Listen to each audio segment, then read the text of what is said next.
This is a Dragon Blazer production.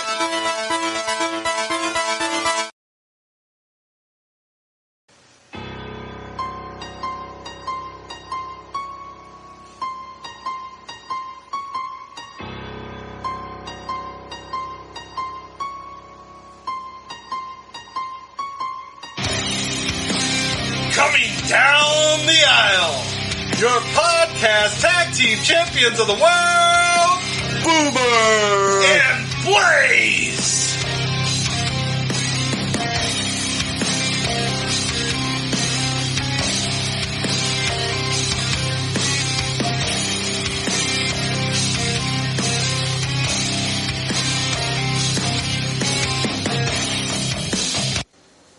Alright, hello podcast world. Welcome to another episode of the Boomer and Blaze Show. I'm Boomer. And I'm Blaze. How was your week, Blaze? Not great. Not great. Yes, but do you smell that? Do you smell that in the air?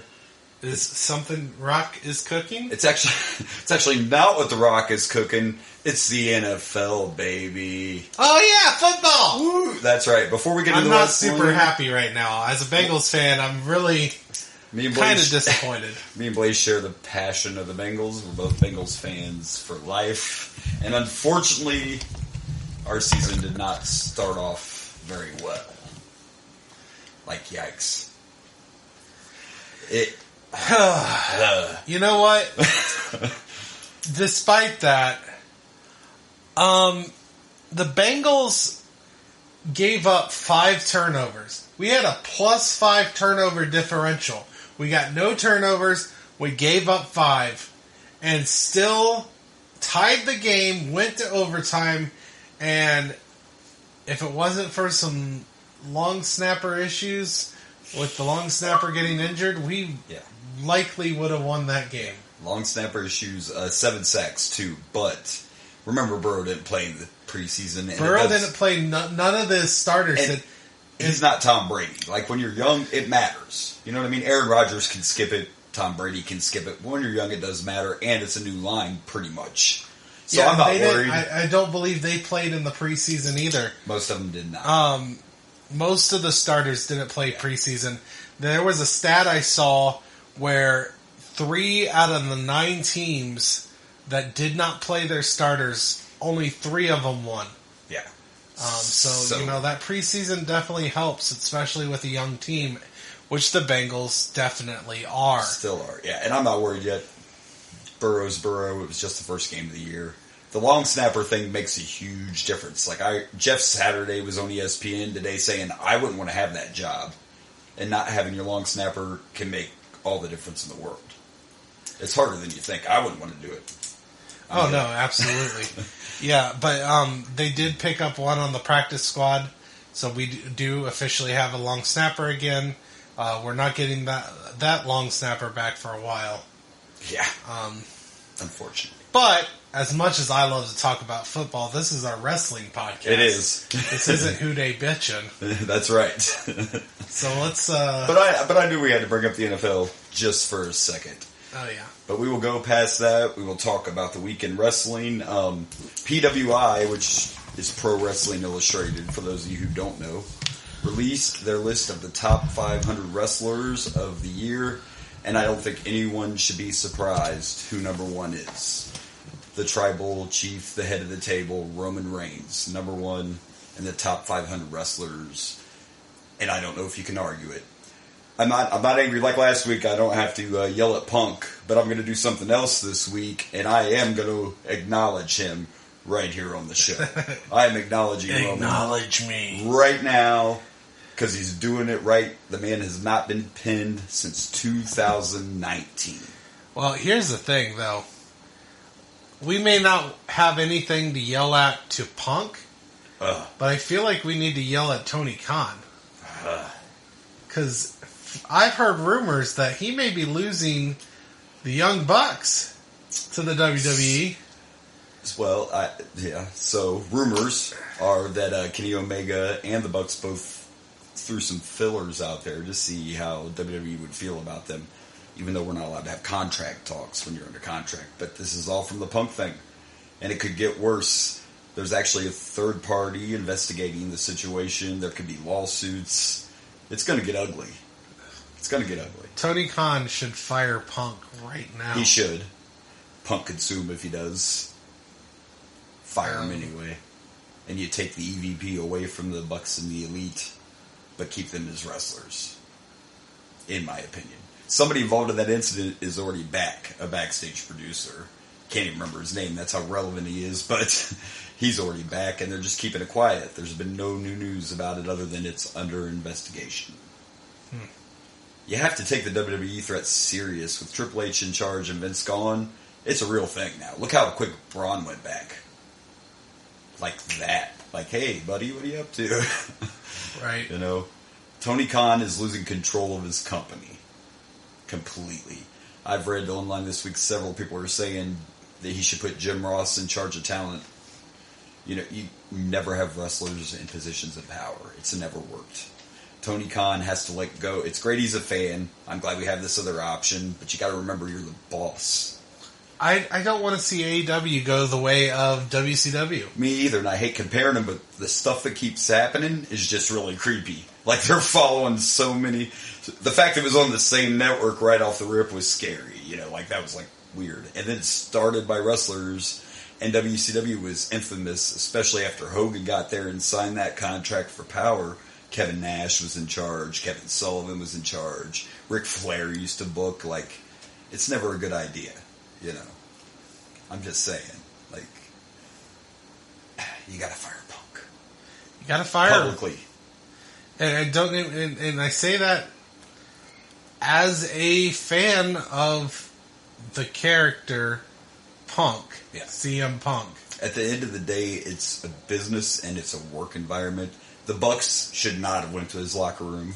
That's true. No. But Punk swung first. Punk should have said that shit in the media scrum. So really, it's all Punk's fault. You said, to be fair, he said, hey, you know where I am, come and find me. All right, here, look at this from a business perspective. If you fire Punk, you possibly get to keep Kenny Omega, and Kenny Omega is arguably one of the biggest wrestlers wrestling today. Yeah. I believe Look, I've heard that before. And when it started, everybody has opinions, whatever. But Kenny Omega was probably the biggest star they snatched up. Oh yeah. Kenny wasn't wrestling in the States very often. Kenny was in Japan, and he was a huge star. That was one of their biggest gets right there. Right. You know? But from a business perspective, you lose Punk. However, if you lose Punk, odds are he doesn't go to any rivals. Doesn't go anywhere. He's not going to WWE. Nope. Maybe. Here's the... They can throw a bunch of money out of him, but he can't go to WWE with that fragile-ass ego. That's not going to work. No, and Triple H's not the hugest fan anyway. Yeah, Triple H does not like Punk. Yeah. And would probably not deal with any of this. Because, yes, he was right about the staph infection, but when he started whining about his booking and everything, you know, it is what it is. You know, just... Oh, I can get rageful again. Well, Thank God, I'm though, just saying that if you lose Kenny Omega and the Young Bucks... And maybe more. You lose huge talent. Yeah. Huge talent. Where if you lose CM Punk, you're losing that huge talent, but they're not going to the rival. More of your roster hates Punk than likes him. So there's a danger of keep Punk, lose what? Let's say 20% of your roster would be huge, and it would probably be more than that. Or you fire Punk, people stay, people re-sign, and you can get back on track. Well, not to mention if, for example, and I don't know I don't know any other wrestler's opinion about the situation, but if you lose MJF, I think it's over. Yeah. I don't know what MJF's MJF is signed is, until 2024. But he's already on rocky ground, and if he has an opinion about this and it's not for keeping Punk, I think that's one of your biggest stars. Yeah. And I don't think MJF was big anywhere before. No, he any was of very this. Small promotions. So yeah, he was. Yeah, he's not Kenny Omega. An indie popular guy. He's essentially your biggest star. I think him and Orange Cassidy are your biggest stars that are kind of like homegrown, created in a staple of AEW. Yeah. Where he wasn't big anywhere else. No. Neither one of them that were big anywhere else. No. You created these guys. If you lose them, which I don't know Orange's opinion. Orange is very not a public person at all, so I don't know. Yeah, there's no idea to know about Orange. MJF, as far as what I read, he doesn't hate Punk, he just doesn't like his attitude. And, I read, by the way, that after all this went down, it was Jericho, Bryan Danielson, and I can't remember the third guy, but, 3 veterans went back to that locker room. Moxley, Jericho, and Bryan Danielson were the ones that went back there, talked to everybody, controlled the situation, and got everybody refocused. And Jericho came out and said on the media that I love being a part of this company, and I have been since day one, and I don't want to be in charge of anything, but it's my job to perform and to help the other guys and to keep the locker room together. And that came from Chris Jericho, and that's what a veteran should be doing. Right. Yeah. I read the interesting take. I guess you could blame Tony a little bit, but, they've had about 4 or 5 pay-per-views in Chicago ever since Punk came back. And it went to his head. I still think just everything went to his head. And we still have to wait to see what's going to happen. But the Elite are actually not even doing their YouTube show right now. Like, Kenny Omega and the Elite are totally silent. That's really? Yeah. So. But speaking of AEW on some positive notes, congratulations to the Lucha Brothers for the Trios tag win. That makes Pac the first double champion in AEW because he has the Mid-Atlantic Championship. So congrats to them, even though I'm not a huge Pac fan. You don't like Bastard Pac? I don't know what it is. He's just, I don't know. Yeah, I'm not a big fan. I don't hate the guy. I don't know. He's not my cup of tea, but I love the Lucha Brothers, so I'm all for it. Fair enough. I could get behind it. The other big rumor, this is going back to WWE, and this is just a rumor right now, but it's being said that The Fiend is returning, and it wouldn't surprise me since Triple H is in charge now. But they're trying to figure out, when and where to do it. He's not going to show up on Raw. If The Fiend's coming back, it's not going to be on TV on a normal show. They'll save that for pay-per-view, but I personally hope it's true. I'm hoping it's true, too. They never should have lost The Fiend. No. And Bray could have went somewhere else, but you'd lose The Fiend. And The Fiend wasn't even, he was just getting started. No, The Fiend The Fiend should be your Undertaker right now. Yeah. He should be that guy that shows up, and he's just he doesn't need titles, he just needs to be a presence. Eventually, you can put a title on him, but he doesn't need the belts. So I'm hoping that's true. The other rumor. You also get the Playhouse. The Firefly Funhouse. And that was ridiculously fun. It's so stupid. I loved it. With the devil Mr. McMahon puppet was priceless. It was all good. It was all good. And Bray and Undertaker, that was all pretty much them. They came up with all that stuff. So He essentially becomes your new Undertaker, but he's not a carbon copy of the Undertaker. He's his own thing. Yeah, but it's awesome. It's a quote unquote supernatural gimmick that can work in this day and age. Yeah. Yeah. So it's a more modern version. So I hope that's true. The other rumor I kind of hope isn't true is it's rumored they are introducing new tag titles. And I'm not against this, but the problem is I'm reading they're going to be the same damn thing the Universal title already is and the WWE title already is, except for tag teams. We don't need more belts that look like every other belt. Yeah, I know. Yeah, I'm not a fan if that's what they're doing. I'm not a fan with a lot of the titles in WWE right now. Me neither. I think AEW definitely has better belts. The one title I like at NXT, though, is the NXT North American title, which, by the way, was won by Solo Sikoa, right? So the Bloodline all has titles now. I was a little confused because I thought he got cut up to SmackDown, but he just shows up on NXT and he's like, yeah, I'm taking your belt. And he did. So there you go. And for those NXT fans, I'm not a huge one like Rage was, but they are going back to the black and gold. I don't know if you ever saw the NXT. Oh my gosh, the 80s rainbow, style. Yeah. That was all Vince when Triple H had to go on the medical leave, and he announced yesterday the black and gold is coming back. So congrats to NXT. Rage is going to be super happy about that. He will be. He hated the new look. look. Dude, it was horrible. It was dumb. I don't know why anybody thought that was a good idea. They changed the belts so they would have rainbow reflection on them. Yeah, Braun Breaker looks like a badass with his rainbow belt glowing down the aisle. You know what I'm saying? I don't know. I wasn't a fan, but the North American title I am, and I'm glad they're going back. They'll probably redesign those belts to Triple H is just like, I'm changing it all. It's my show now. Good for him. Good for him is what I say. Hey, I've watched a little. I'm enjoying the Dominic thing. I know you don't watch much very often, but I'm enjoying Dominic being in the Judgment Day and turning bad. Yeah. And dude, listen, he's so much like Eddie. Like, the rumors are getting even thicker on the internet. Like, if you look... I'm just saying, Ray don't hate me because Ray listens. But Dominic looks more like Eddie than he does Ray. I'm just saying. You can see it, man. He's taller. He is taller. Look, it was a storyline in WWE. I remember. We all remember. But the thing is, when Eddie wrote his book, he did have an affair, and he did have a child with someone else. So... And now Rhea Ripley is Dominic's poppy, which kind of makes me uncomfortable. Whatever. I'm not quite sure what's going on there. She's a little creepy. I don't know. She's always whispering in his ear, like, I'm your poppy.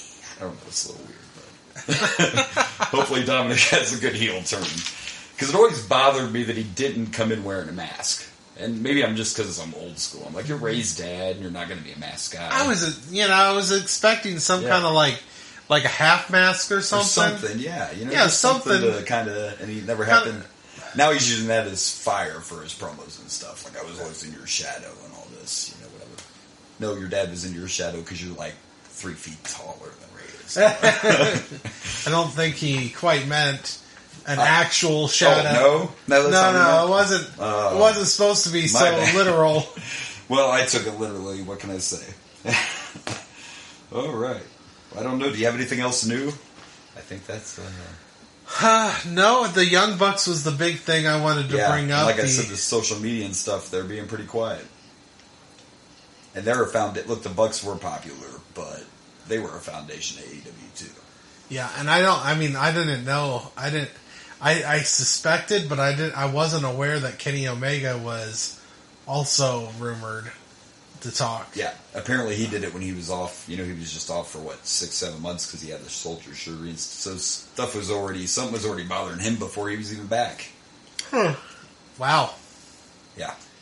Yeah, Kenny Omega, if he goes to WWE, that will be huge.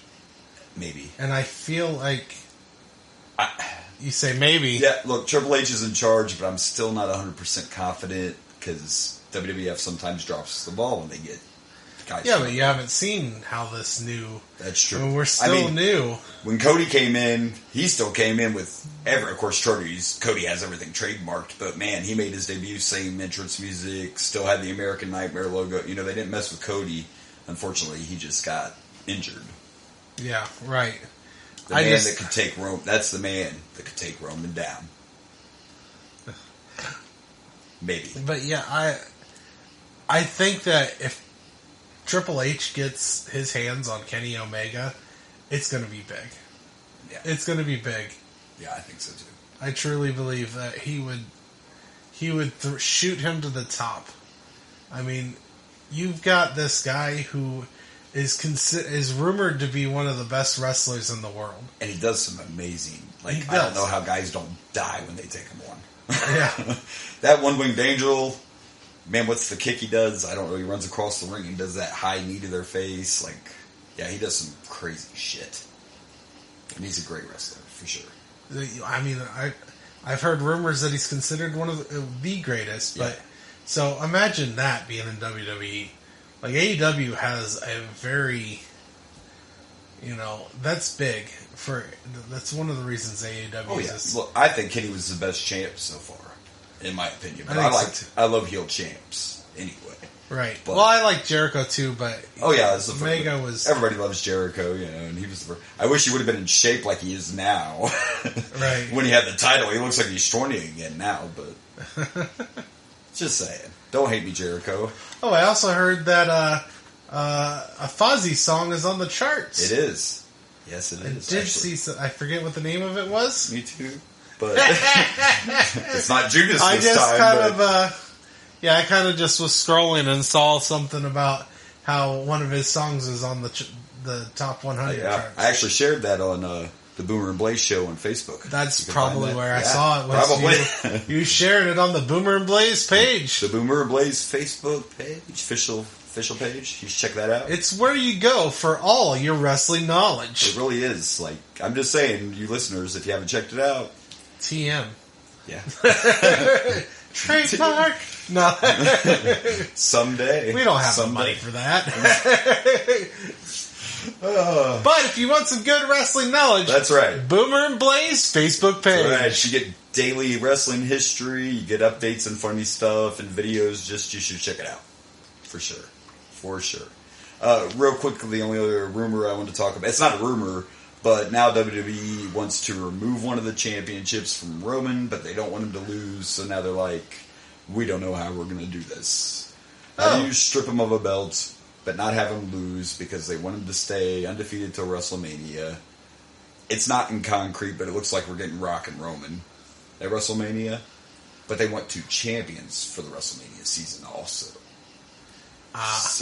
Well, they really screwed the pooch on Vince McMahon screwed him. Yeah, He was like, you know what? yeah. Give them both the belts. Thanks, Vinny. Appreciate that. Now, how do I get out of it?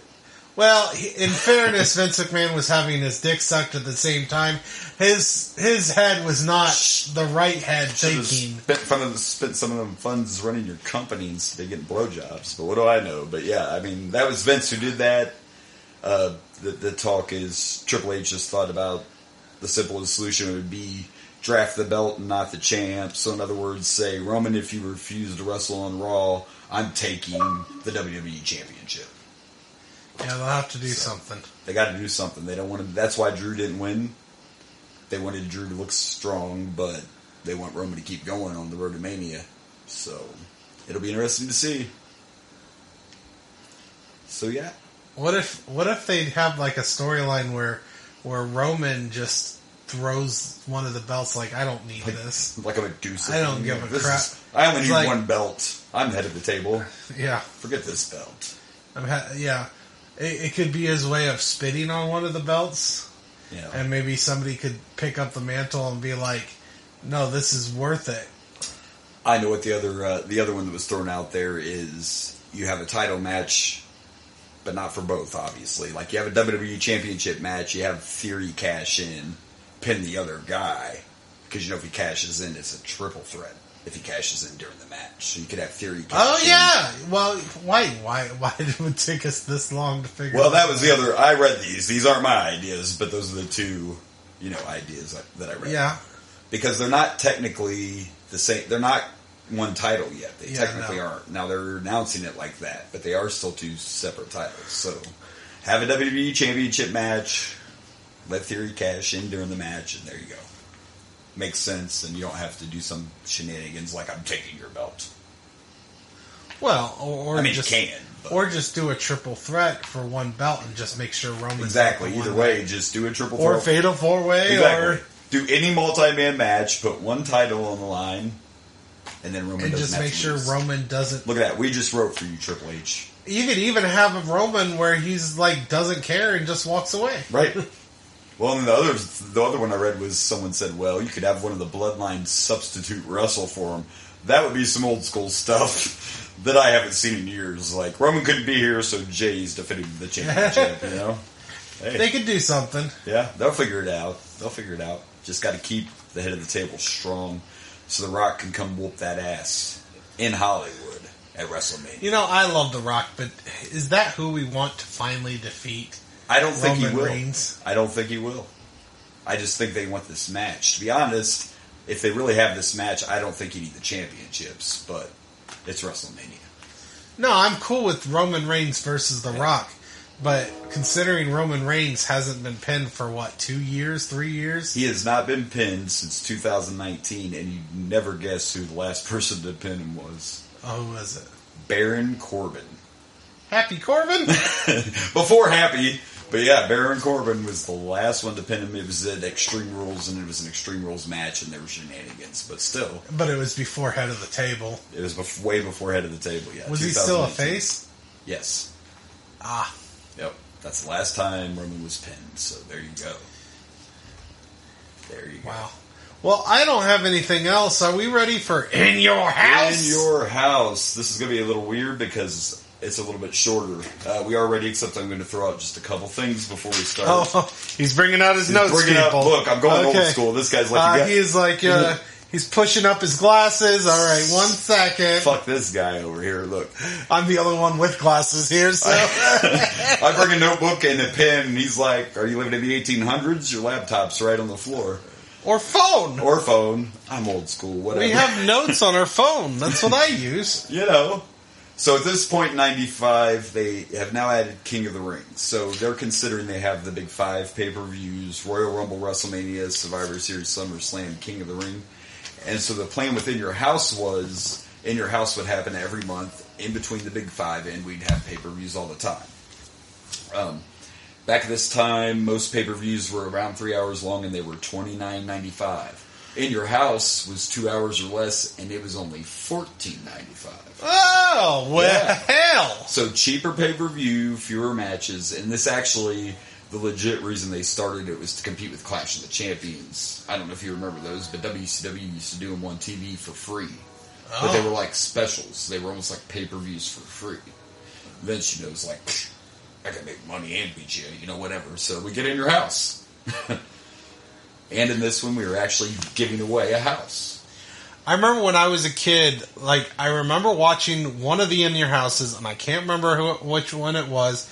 All I remember is Shawn Michaels was very prominent in the In Your House. Oh, yeah, in several of them. In several of them? Yes.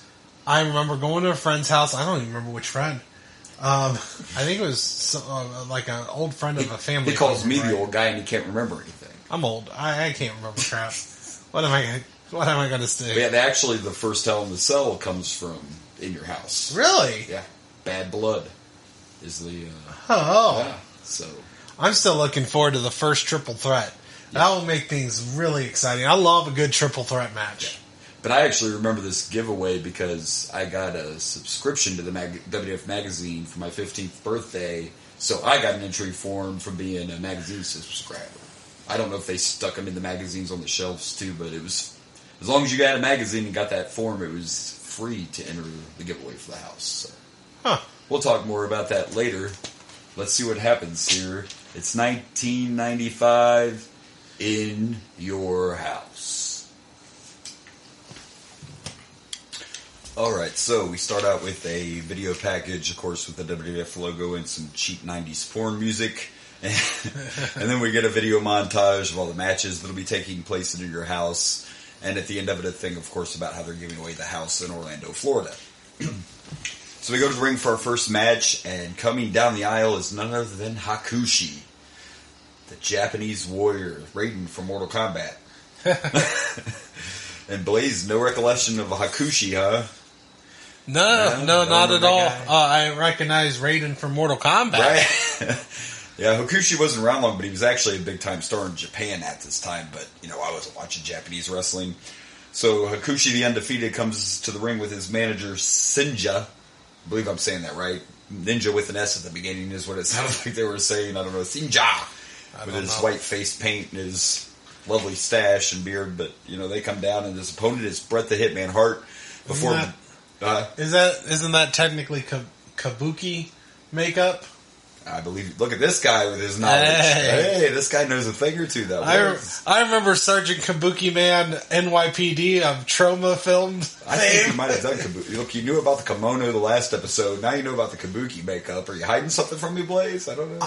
I am interested in Asian cultures. It's Japanese warrior coming out. Is that? Yeah, it's kind of cool. Cool. I like it. So before Bret comes out, he gets interviewed backstage, and he's talking about his 2 matches. Bret will be wrestling twice. Not just Hakushi, but later on Jerry the King Lawler. And so he gets towards the end of the promo, and we find out this is taking place on Mother's Day, which is very weird. I got this when I was a kid. I said I was a horrible person. Mother's Day, I'm watching in your house. Like, thanks, Mom, for the gift. I don't know, but... So Brett wants to dedicate the match to his mom, but it was just funny and awkward because his music already starts playing. And they announced him already, but Brett's like, I'm not done with my promo, eh? I got to say Happy Mother's Day. So we get to the action, and... Word to your mothers.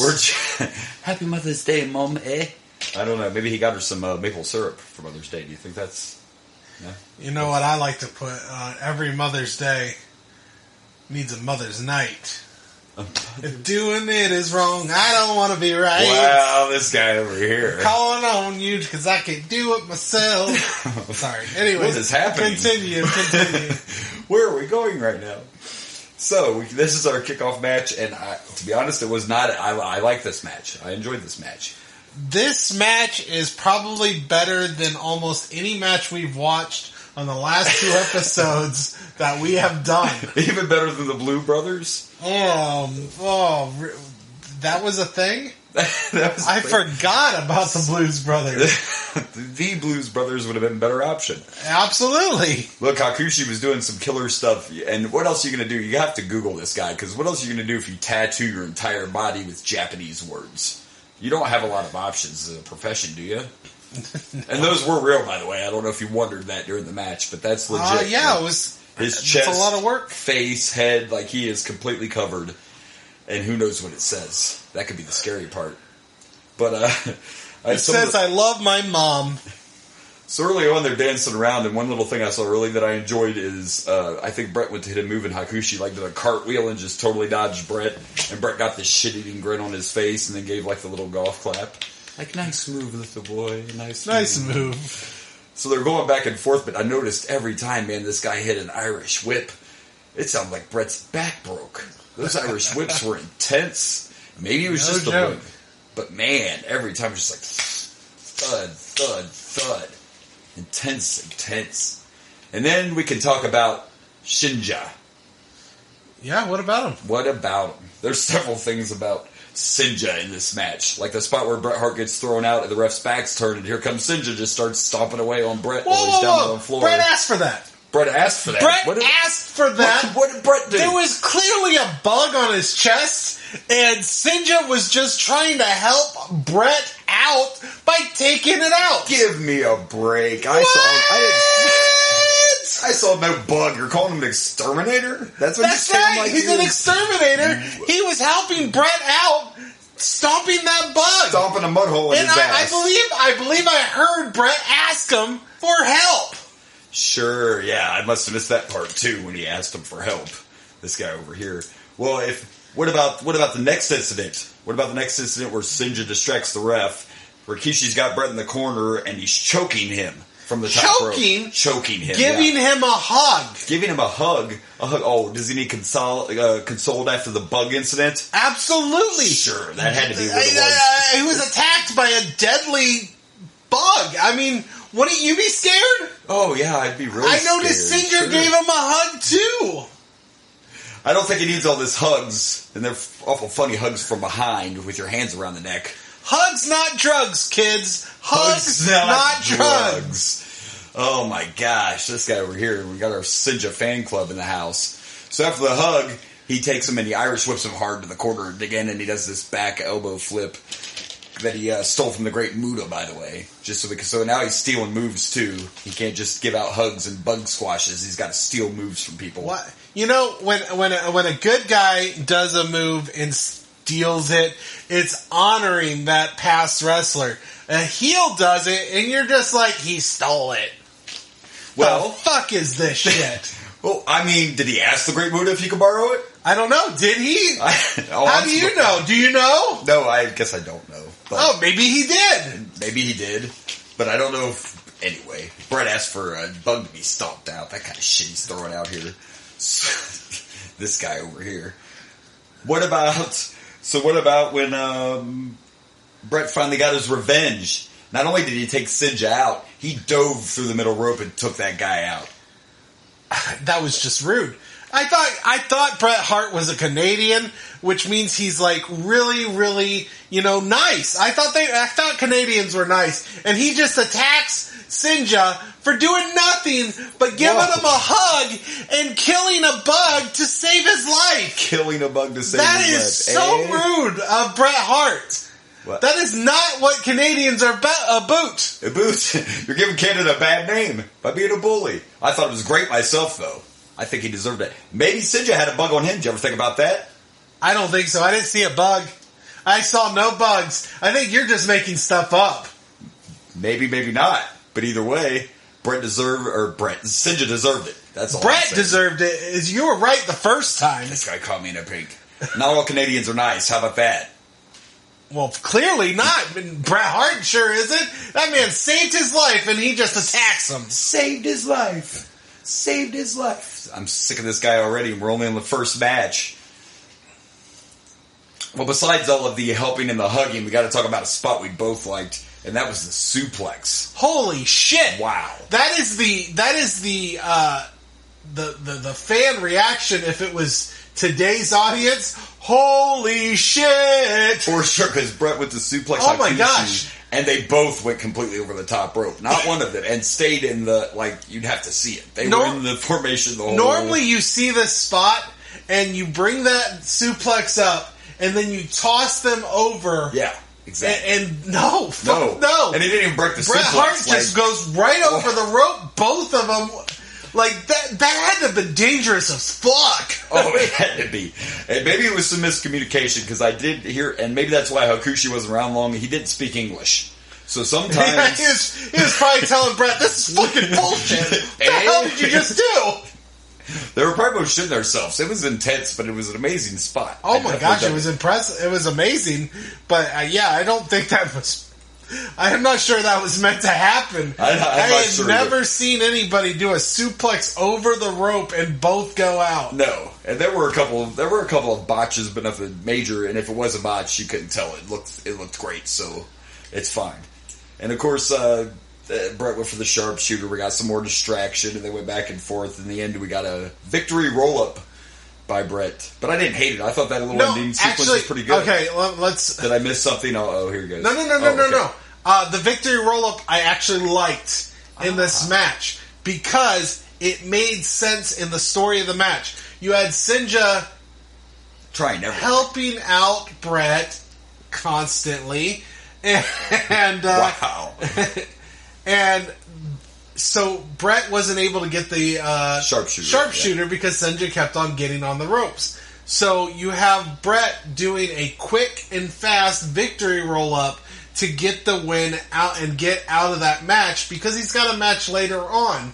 So the storyline for that victory roll-up actually fit. Yeah, I agree. It fit the story. If it makes sense. Based on the thing. Yes. So I actually really like the victory roll-up in. I did too.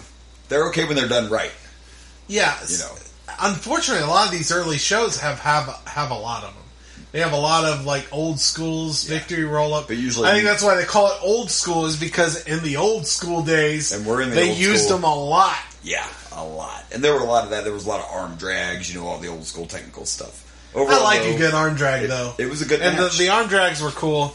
So, but the end, after the end, when Bret's out there doing his Hulk Hogan, Bret must pose thing.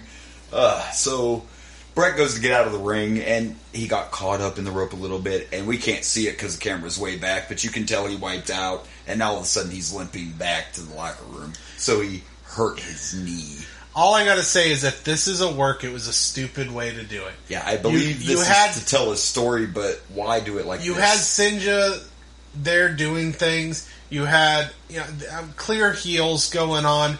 Storyline wise, you have them do something to his knee, and that's your story. This whole Bret Hart screwed up and tripped. Oops, it has to be real.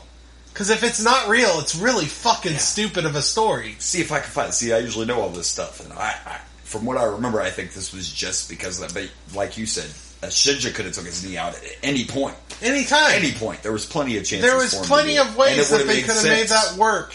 And then you have the, oh no, Bret has to overcome adversity story. Exactly, but now I'm fine with the Bret Hart overcoming adversity, but the adversity is because he accidentally goes out the ring the wrong way. You're a dumbass and can't crawl out of the fucking ring. That's not adversity. It really brought down a relatively good match. Yeah, I agree.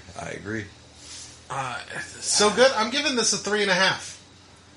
3.5 poisonous bugs. Poisonous bugs. This motherfucker over here, I tell you what. I agree. It was a good match. The ending I was okay. It was just the whole outer ring thing was the only thing that ruined it. But I almost gave this a 4. Unfortunately, even though I understood and agree with the story of the roll-up, it was kind of a lackluster end. Even though it made sense story-wise, it did kind of affect my rating a little bit. I can see that. I think because we've had such crappy matches in our last two... 3.5's the highest number I've given anything in a while. Yeah, it has been crappy. But I can agree with you because of those few reasons. I'm going to go 3.5 Hakushi hugs. Hakushi hugs. Hakushi hugs. See, you're starting to buy in. You're starting to buy into my mindset. You're buying in. I'm not coming to the dark side. I don't care if you have cookies or not. I'm not doing it. So let's see what's... Why not? Cookies are delicious. Cookies are delicious. So let's see what In Your House has in store next. Alright, before our next match, we get a backstage segment with the Superstar Hotline, where they're trying to get kids that are too young to make phone calls to call them for $1.49 a minute. Get your parents' permission, kids, first. And I forgot to mention on the last match that they showed just a quick segment of Jerry Lawler backstage watching the Bret Hakushi match. So Lawler shows up in the 1-800 Superstar thing, and he's like, "Where's Bret? I'm ready for the match right now. Let's do this." And of course they say Bret was injured, and Lawler says, "I didn't see a thing. I didn't see Bret get hurt. I pager went off." It was his mom. It was his mom. You don't believe him? Well, it was his mom.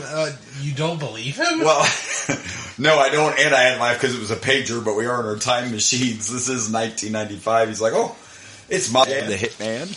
So after that little funny bit, we get our next match, and once again, it's J-E-F-F. Again, it's J-E-F-F, J-A-R-R-E-T-T.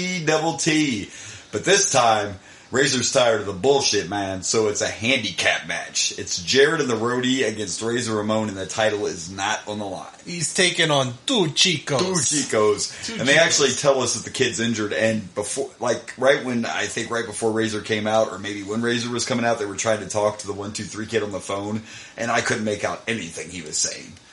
It was like going through McDonald's, to make an order, yeah. And Vince is like, "That's right, kid, my God." And again, we get a promo before the match with Razor this time, and he goes longer than he's supposed to. But this time they didn't play the music. They just awkwardly stopped playing Jarrett's before Razor came out. So, the first thing I want to say about this match is I thought it was too long. Really? Maybe that's just me. I don't know. Maybe I'm tired of the Jarrett and Razor angle. I don't remember it being this long when I was a kid. It wasn't horrible. I thought this was the best match they've done so far. Oh, of this series? Yes. Of the series, yes. This absolutely. has been the best one. It has. Yes, I will agree with that. And there were a few shenanigans, but nothing crazy. It was really just tag team wrestling. I mean, the Road Dogg attacked Razor on the outside at once when he was chasing Jarrett around the ring, distracted the ref a few times, But, it was our first match seeing the Road Dogg wrestle. And he did get in there. I couldn't remember. I've seen this match, but I couldn't remember if he gets tagged in or not. But he was in there a couple of times. He was in there a couple times, yeah. But as far as this feud, it was the best match. It was okay. I mean, I don't know. I don't have a lot to say about this one. Not like I did the first one. I mean, already, and we're almost halfway done. We are. These pay-per-views are so short. We're almost halfway done already. Just these two matches have been a long delight. ones, yeah. A delight. Compared to what we've been through, I will agree with that. That I will agree with. We've been through some rough times. I mean, if this is the worst match of your pay-per-view... Oh, yeah, I couldn't... so far there's not a match... I wouldn't have been like, "Oh, this is horrible." I'm not saying that at all. I think I just got...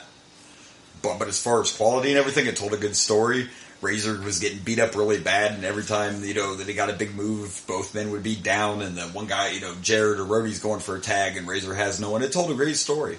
Good match, no complaints. Just nothing special, I guess. Nothing special to say about it, but don't hate it, that's for sure. I didn't hate it.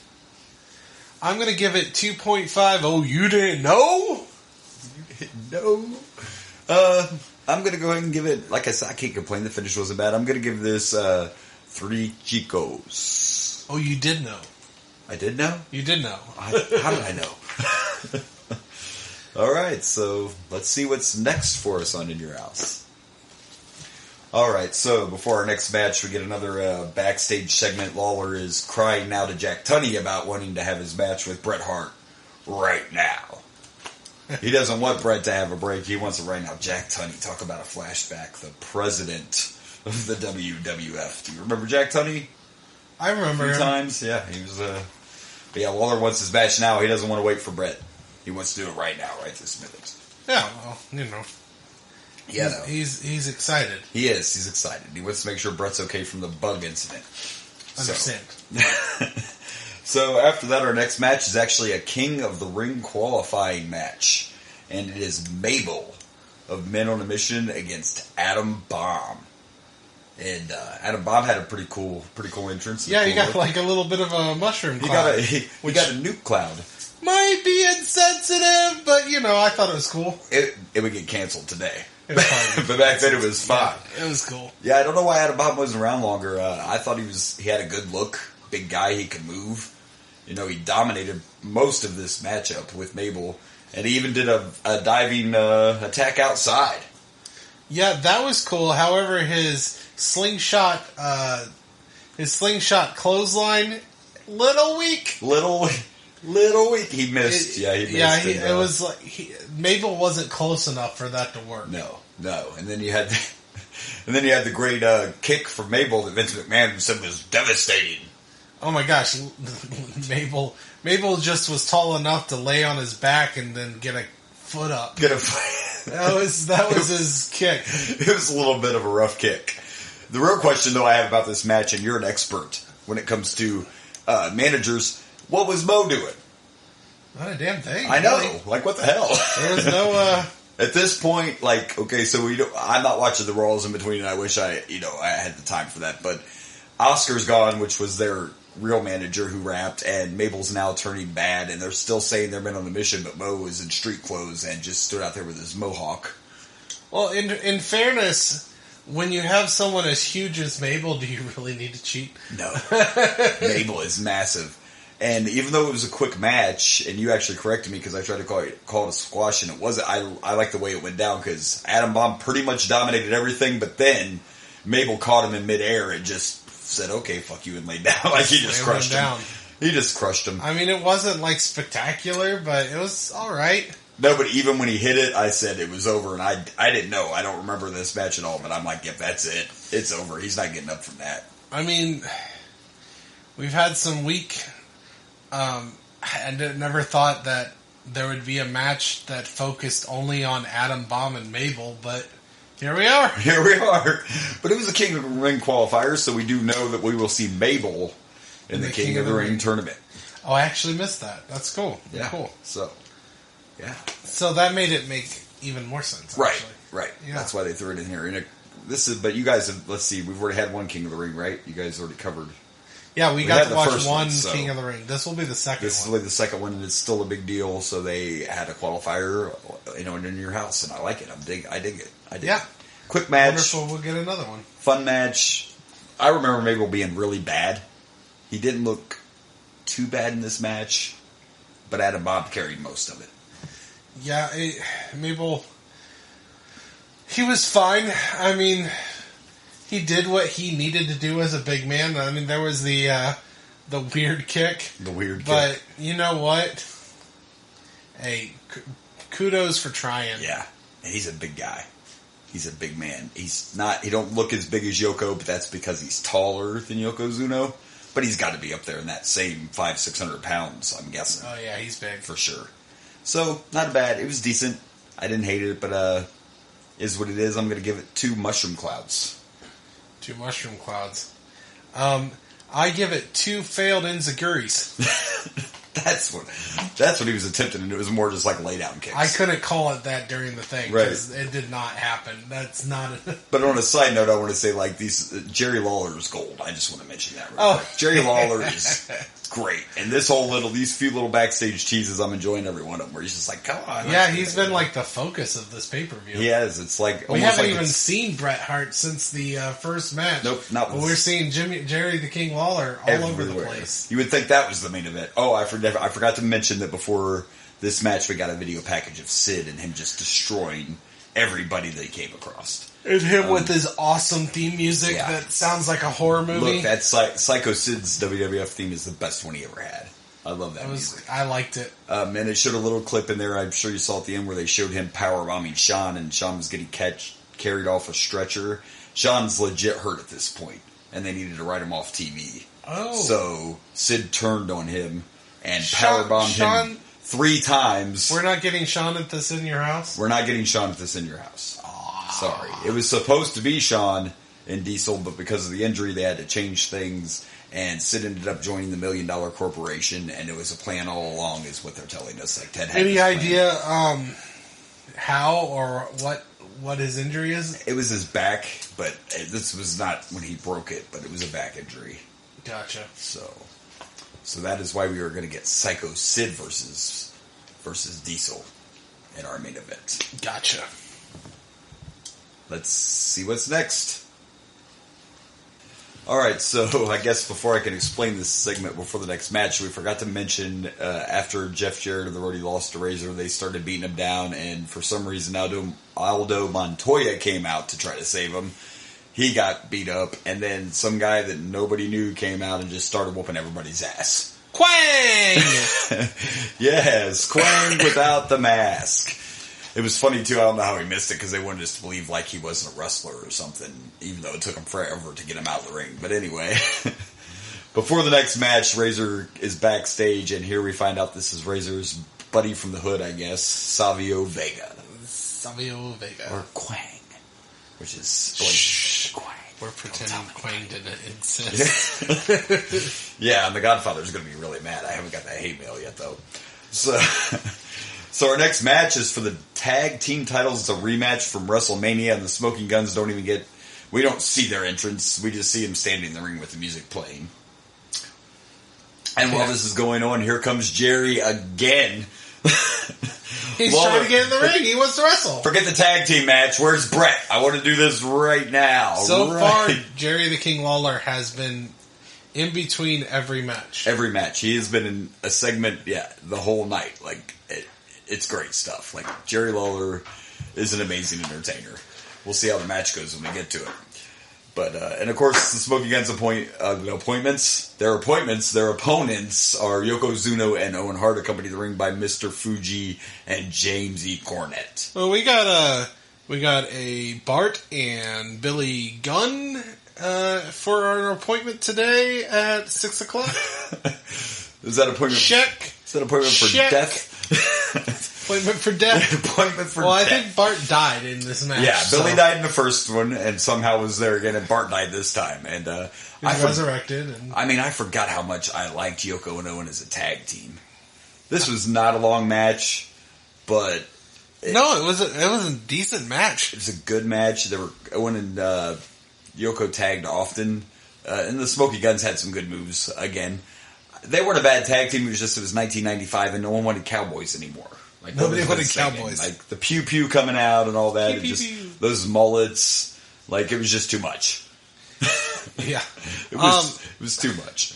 I like this match. One thing I liked about this match is this match told a story, and you saw like they threw Yokozuna into the ring post and knocked Yoko out, and you could tell that the Smoking Guns were trying to finish the match as quickly as possible while Yoko was out. Yeah. That's good storytelling. Yeah, it was urgency. Like, Yoko is a huge guy. He is a problem. He's hard to pin. You have a much better chance with Owen Hart. So you knock out Yoko, and then you go straight and you try to speed up and end this match. I liked it. It didn't work out for them. No, but I liked the story. Exactly, and at this whole pay-per-view, like, I couldn't remember in your house as clearly, but every one of these matches, and even if they're quick like this, if the story's right and it's done properly, it's good stuff. It is. The story was right in this. And when Bart went for some kind of maneuver, and Owen moved, and Bart ended up missed, and he totally got into missed. that right. And I think I've talked about this on the podcast before, but I did a free trial to become a wrestler, and I got to go in there. I got to jump, bounce on those ropes. Those ropes are no joke. Yeah, they are no joke. When they say steel ropes, they mean it. It's got like a little bit of padding on a steel rope. Oh, yeah. And, whew.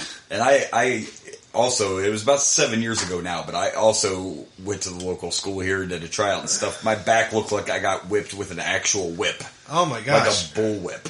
Yeah. Yeah, no, it was like, we essentially, the entire trial was learning how to fall on our back. Yeah, the flat back fall. It's like, fly back. Running the ropes till I died was something I had to do. That was not say what you want, it's not easy.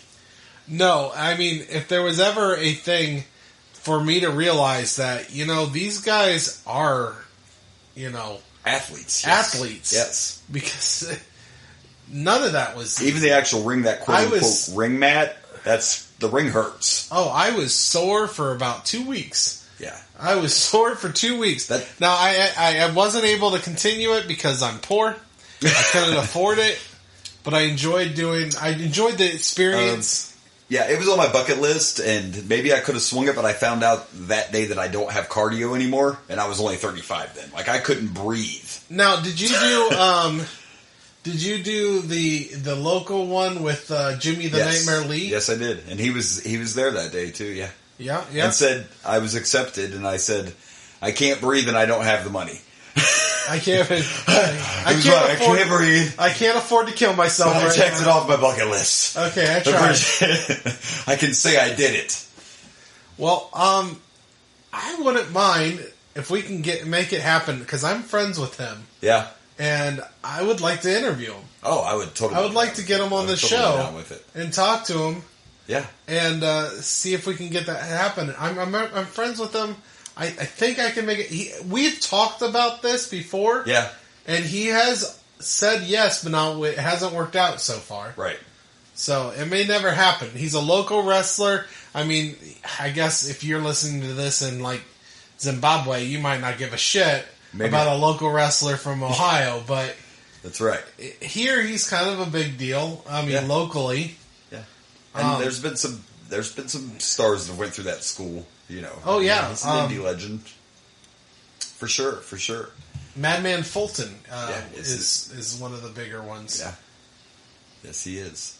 And someone else associated with that is he still going by Johnny Paradise? You know Johnny Paradise, right? I just did a movie with Johnny Paradise. Right. So actually, you know Johnny Paradise. Chris Hahn. is his real name, and he's a stuntman now. Yeah. So he was wrestling. He actually wrestled for WWE for a short while. He did. And I actually, when I was a kid, I met him when I was a kid and hung around him a lot because he used to frequent somewhere my mom worked. But the most famous thing I remember him doing is he wrestled The Undertaker and got set on fire. That was really as a jobber. Yeah, man. Yeah.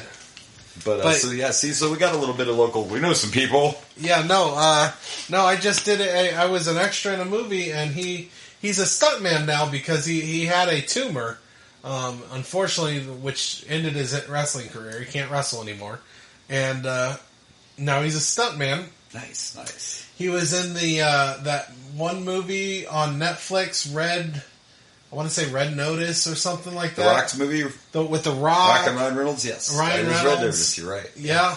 Wonder Woman. Gal Gadot. Yeah. We all say that, though. Sorry, Wonder Woman, So, he was in that movie.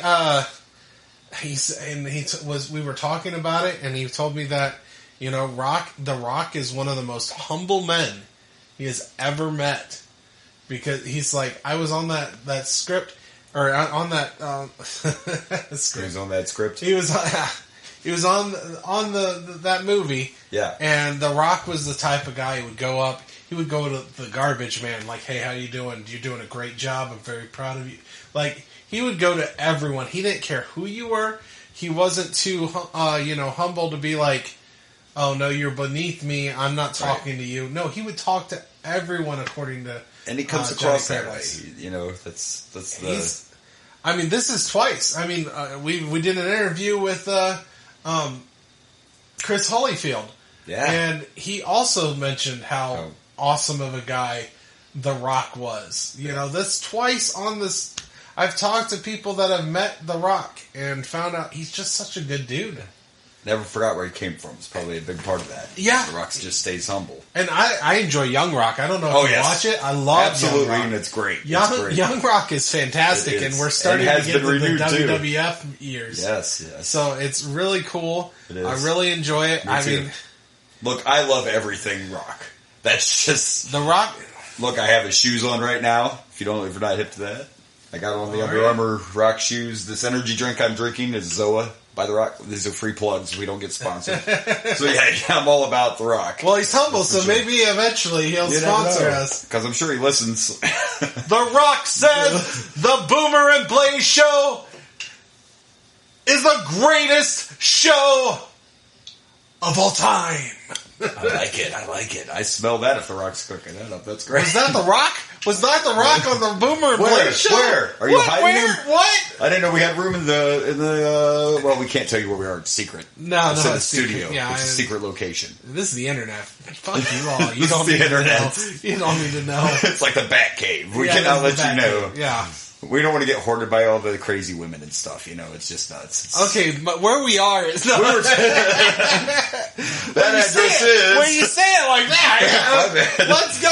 Yeah, like women are listening to this podcast. Listen, actually, believe it or not, I love the Anchor app. I'm doing all this. Anchor. You haven't heard of it? It's the easiest way to do your podcast. Check it out. Indeed. They have a tool that shows us our audience, the breakdown of the analytics, and we do actually have some women that listen to this show. It's a very small percentage. It's a very small percentage. But we do have a few females. Yes. Well, and we also have a couple of fans in the UK, so shout out to you guys. I'll be damned. Because I'll take it. It's also a small percentage. But we'll take some UK fans and some women. I'll take all the... Hi, ladies. We appreciate it. Hello, ladies. Are you really listening, or are you just like listening when your man is and you're like, God, turn this shit off. Yeah. Nobody wants to hear this. The man is just using their Spotify. That's probably it. That's probably what it is. All those ladies are listening to me, us goo-goo over Pam Anderson. That's what that right there. It's like, click! I'm out of this. He's shoving his pigs. Boy, that went south fast, didn't it? So where were we? What? Ranking this tag team match with Yoko and Owen Hart. Because we forgot to mention that when Bart ended up on the outside... the refs were distracted and Yoko killed Bart Gunn this time with a leg drop on the damn outside of the ring. That is like 600 plus pounds. On your face. On your face. Yes. He's dead. He's dead. And so is Yoko's ass cheek, probably. That one. So it also made sense that he threw him in the ring. Owen Hart got the easy pin. This time Owen wasn't even he didn't even attempt anything else. He just laid on him. It wasn't like the last match when he thought about a sharpshooter. This time he's just like, fuck it, this shit's over. He's like, he's dead. Dude, I just forgot. I love seeing Yoko because I remember him being big, but man, Yoko was just so believable and dominant, and you knew Bart was done. Oh, yeah. I had no there was no kicking out of that shit. It was no. Good storytelling, good tag team match. Good for you and your house for putting these last couple of ones to shame. I really enjoyed this one. It's sad that this is outshining WrestleMania. Like, big time. Big time. It outshined WrestleMania with one match and an intro. Like that and was it's all continued. Because at least in this intro, it was the matches and not celebrities. With Adam Bomb and Mabel. And Mabel is still better than what we got at WrestleMania. We had too many ridiculous ends with WrestleMania and Royal Rumble. Yeah. Too many ridiculous ends. Too many ridiculous endings. Except for the actual Royal Rumble, which had a fun, ridiculous end. Right. And the hot mess that was WrestleMania 11 with the production and the crappy... Oh, I don't know. You know what this in your house needs is Bob Backlund. No. No, please. God, no. They mentioned him on here, and Blaze is like, we're not done with Backlund yet. I want to give this tag team match 3+ please God no, Bob Backlund does not show up. Well, I'm going to give this match 4 leg drops that killed Mark Gunn. 4? Yeah. You're giving this a 4. You like that match? I know it was short, but the storytelling and the tag team wrestling, the Smoking Guns, that double team move, this time it was like a diamond cutter, but the guy was facing up instead of down. Owen and Yoko with the quick tag. It was just overall, it was quick, but I felt like it was too short to go that high, but it wasn't a bad match, so I guess I can't knock you. Yeah. All right. On to the next. All right, before our next match, we get a backstage interview with the champ Diesel, and he talks about it being Mother's Day. They're really pounding the fact it's Mother's Day, aren't they? Well, a lot of mothers were pounded for them all to be here. So. Whoa, wow. Well, on that note, he talks about how his mom died a year ago. Oh, you got to bring that up now. Hey, it's what he said. I'm just repeating what the Kevin champ Nash. said. So he talks around about Christmas too. Yeah, that's what he said. Right? He said a year ago around Christmas time. Like ouch. But I'm standing here champ now, so it's okay. It doesn't. It doesn't matter. Oh no. I'm horrible. It's fine. Then he talks about the $1 Million Corporation's plot, and apparently they hired Henry Godwin as an assassin, and it didn't work out. The pig farmer couldn't take Big Daddy Cool out. What a shame. And then he talks about his conflicting feelings for Sean, because, Sean's not going to be a babyface. It's snapped. And then we go to the ring, and we finally are going to get Jerry Lawler versus Bret Hart. What did you think? Jerry brought his mom with him. What'd you think about Jerry's mom, Blaze? Well, there was a song I sang earlier. There was. Every Mother's Day needs a Mother's Night. Doing it is wrong. I don't want to be right. Hey, I'm telling you, this was not Jerry Lawler's mom, but she might have called him Poppy. I'm pretty sure she was young enough to be his daughter. Definitely. Almost. Definitely. But he played it off like it was his mom, and she was going to sit at ringside for the match. Oh, great stuff. Lawler is fantastic. Lawler is gold all the way around. He is the biggest weasel in wrestling, and I love it. Yes, a true definition of a heel and a weasel, and it's which is crazy because one of his biggest moments in wrestling is being the face to Andy Kaufman. Yeah, exactly. I don't know if there's anything more famous he was big in WWF, but yeah, the Andy Kaufman thing had to be one of his biggest things of his whole career. And he was in WWF a long time, but as far as titles and wrestling, Memphis was his height of stardom. Height of wrestling, at least. Yeah, at this point, when he comes to WWF, he's already been one of the largest stars. Yeah, he's like 47 here. And he's already been established, been a champion, and all that by the time he come here. So yeah, he's already a legend. But so Lawler's out there with his mom, and then we get a backstage segment. Todd Pettingill's interviewing Bret before he comes out. He asks him how the knee is, and 100%. Bret's jumping up and down. Got him. I went from thinking the whole fact that he hurt his knee, just like tripping, and we mentioned there was better ways you could do this, to loving this angle. Right. He was playing possum. He was just messing with Jerry Lawler, which I loved. But look, it was gold when they started playing Bret's music, and he did like a zombie walk out of the locker room. Yeah, he kept on faking it, and then whoop, and just spriting down, and Lawler's face is like, wait, what? Oh shit! I thought he was injured. Bret starts just dancing down the ring. It's great stuff, and then he goes in there and just starts pounding on Lawler right away. Oh yeah, he's whooping that ass. Although this is another short match. It was another short match. It was.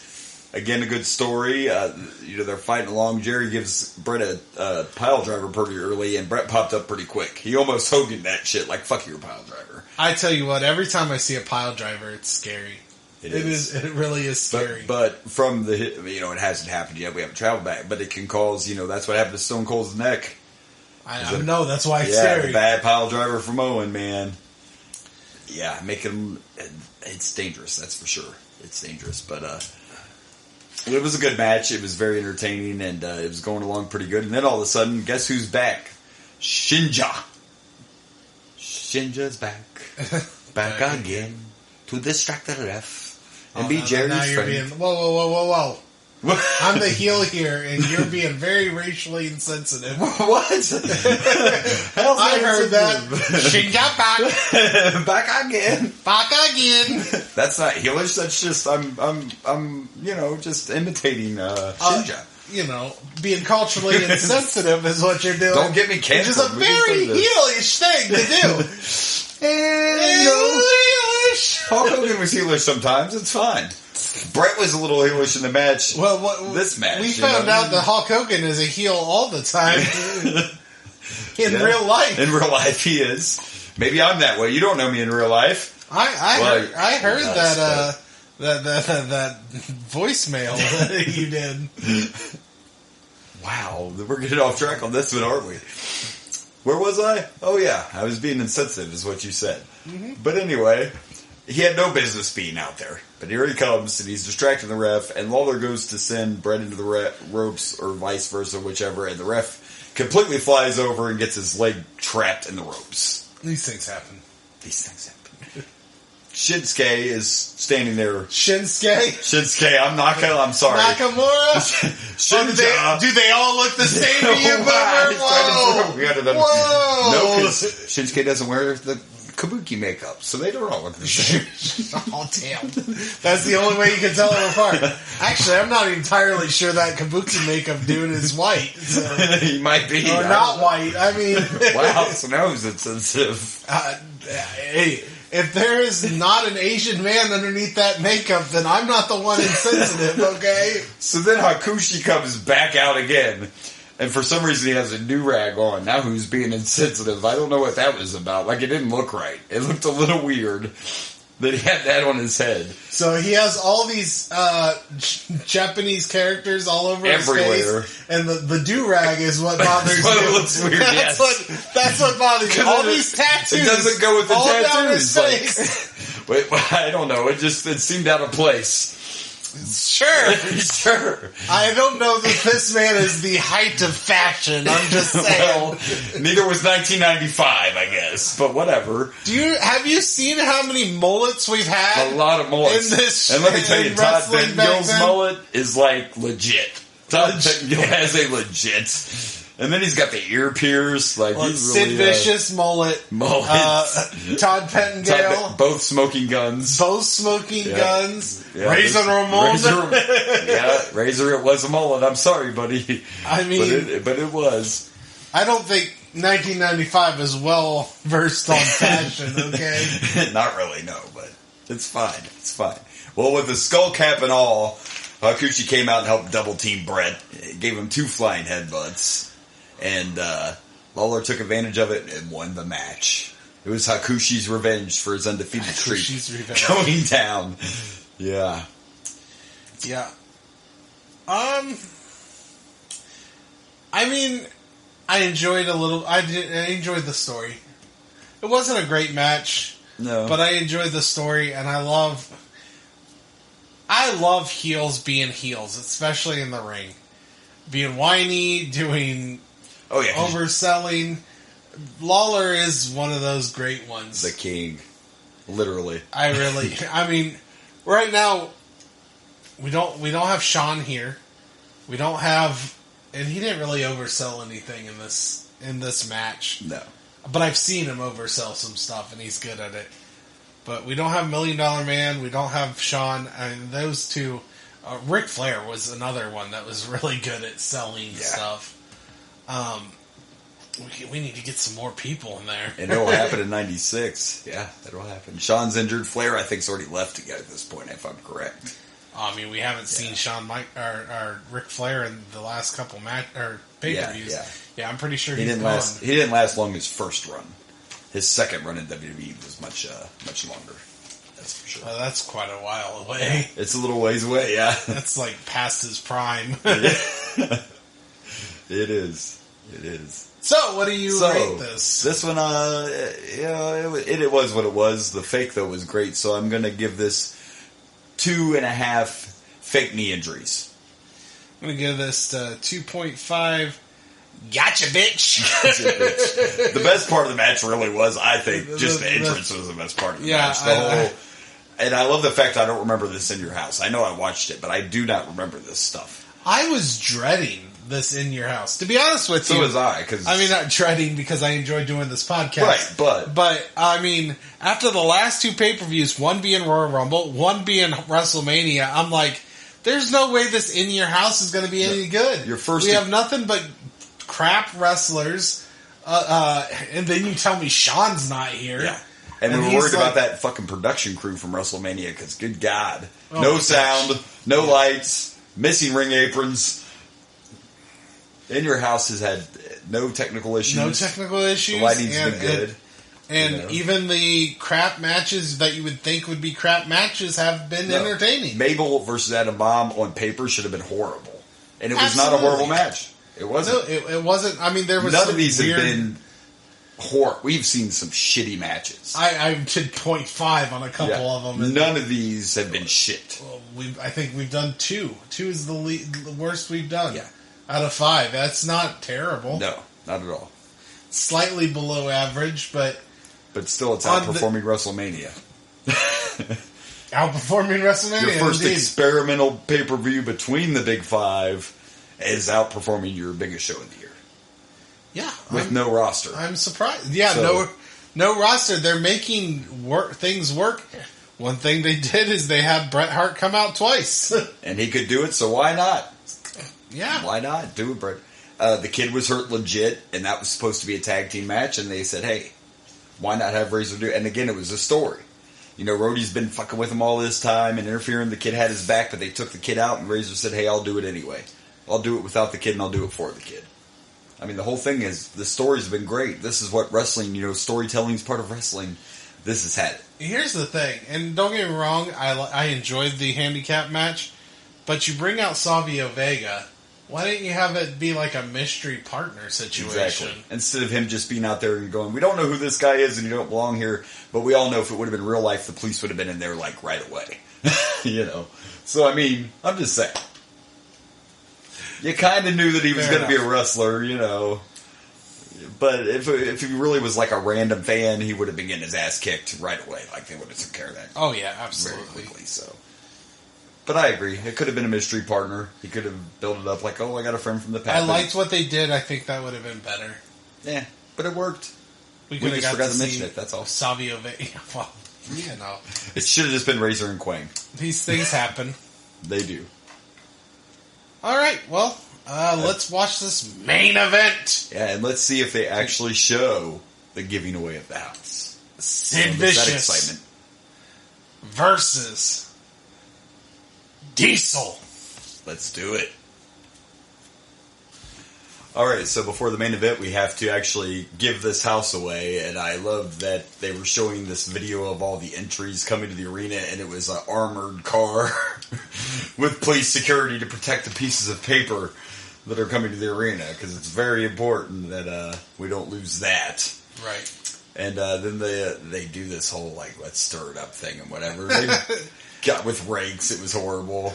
He throws the chick in the pit so she can draw out the winner. They call the number and they dial it wrong the first time. It was a good segment. But anyway, a little backstage on this, though. This was real.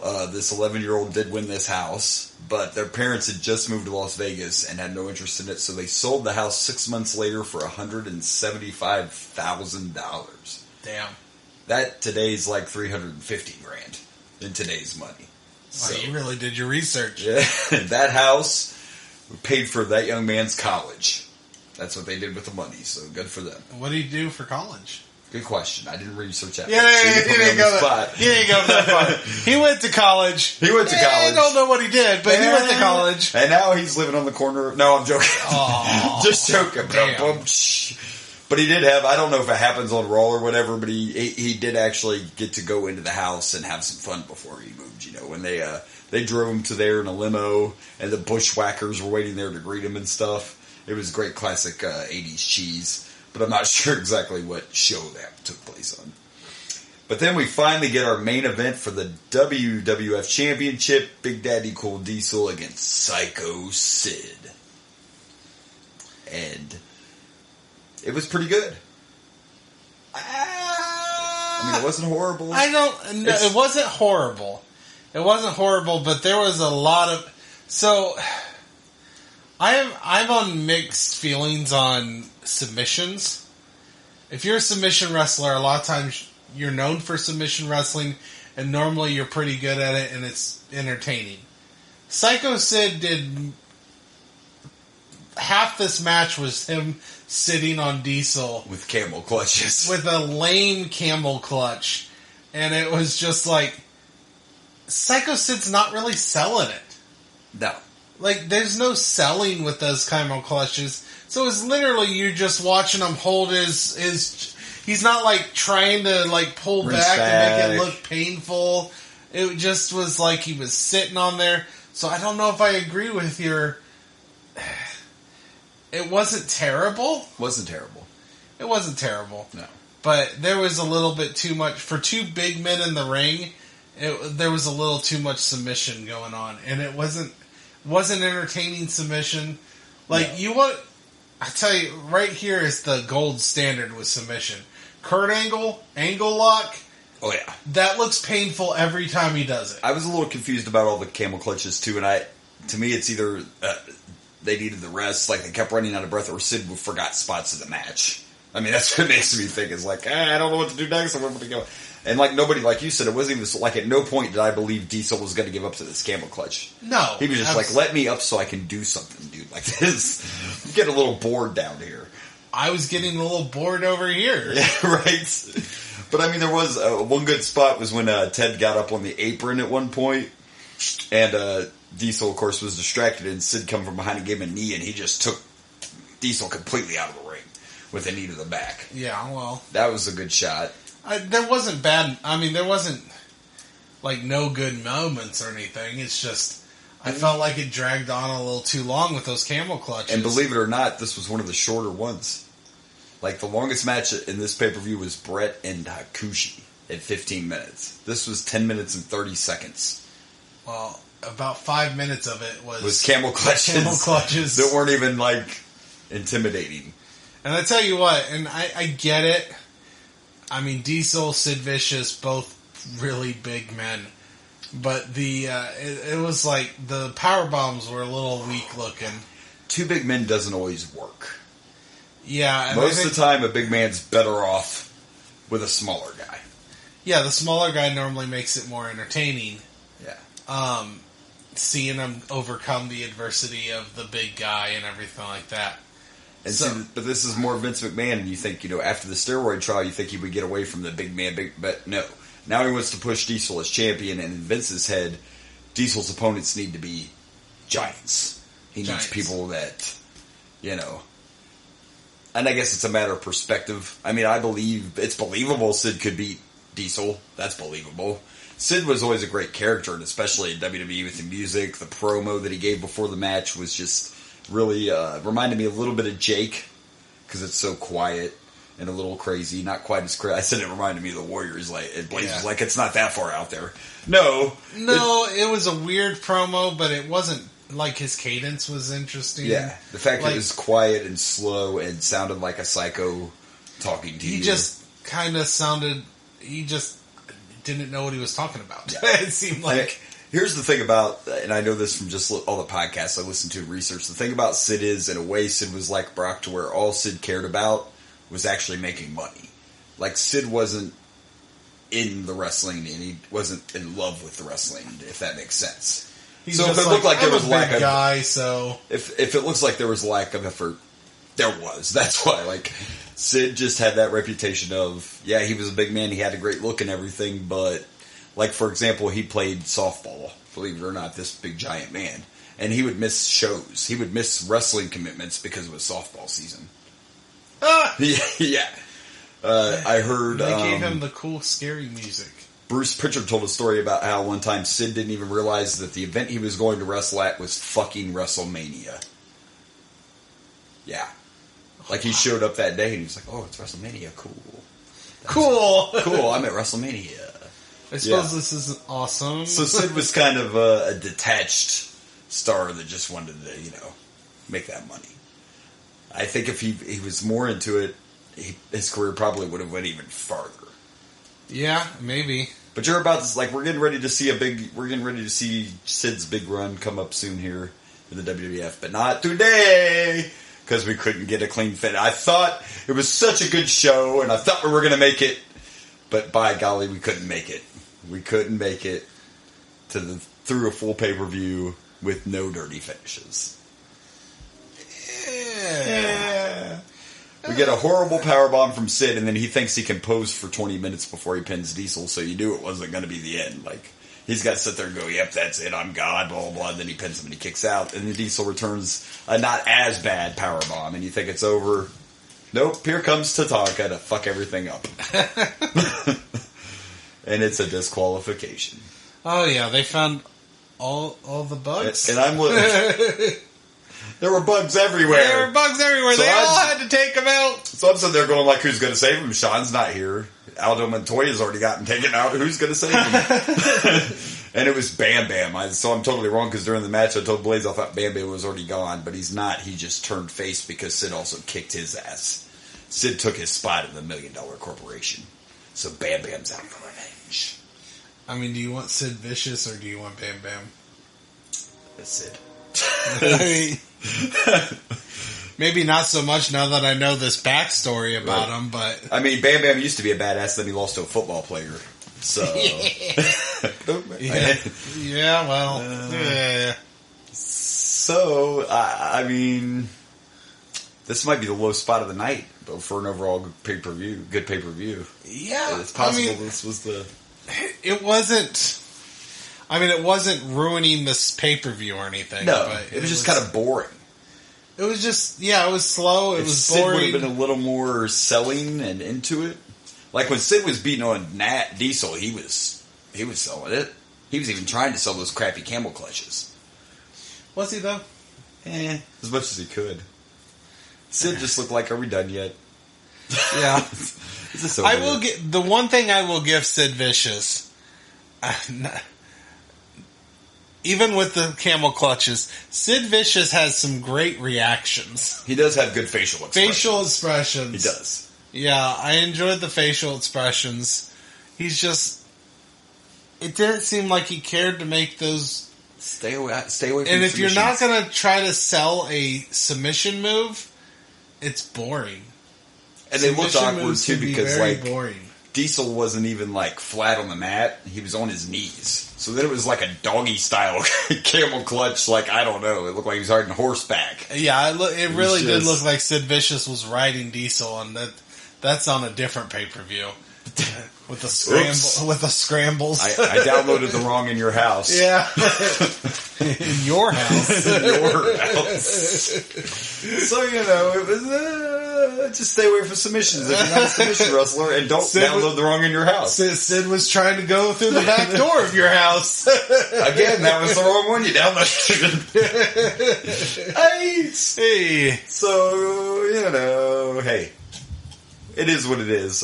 Diesel's still the champ, and we know we haven't seen the end of this. So maybe we'll see him again at King of the Ring or WrestleMania. We already had WrestleMania, SummerSlam, Survivor Series, or one of the other in your houses. Who knows? But it's definitely not over. That's for sure. And we're still not done with $1 Million Corporation or Tatanka. I thought Tatanka was gone, but I remember Tatanka being bad. I don't remember him being around this long after he was a bad guy. Yeah. So, by the way, he still also wrestles. Not in Tatanka? Yes. Not in big promotions, obviously, but yeah, he's still out there. You can still see Tatanka in the ring. There's worse Demolition still wrestles. Are you kidding me? Whew. Yeah. So, guess we're going to rank this guy. Well, yeah. I'm going to give this 2 lazy clutches. 2 lazy clutches. Yeah, Isn't that what they called that camel clutch? It was called the lazy clutch, right? It was definitely a lazy clutch. It was a lazy clutch. Yeah, it was. I'm gonna give this. 2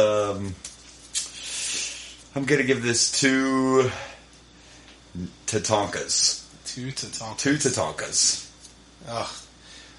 Boomer was so lazy he didn't come up with anything clever. He just going with the Tatankas. I just going with Tatankas. I couldn't even come up. Couldn't even come with anything clever. He cared as much about this main event as Sid Vicious did. Yeah, absolutely. Well, I was going to give it 2 going in the wrong doors, but I didn't know if that would be.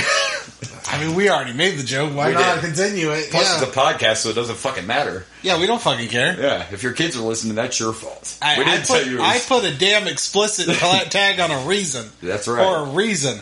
I'm sorry your 4-year-old is listening to this podcast. That was... This is bad parenting. I don't know.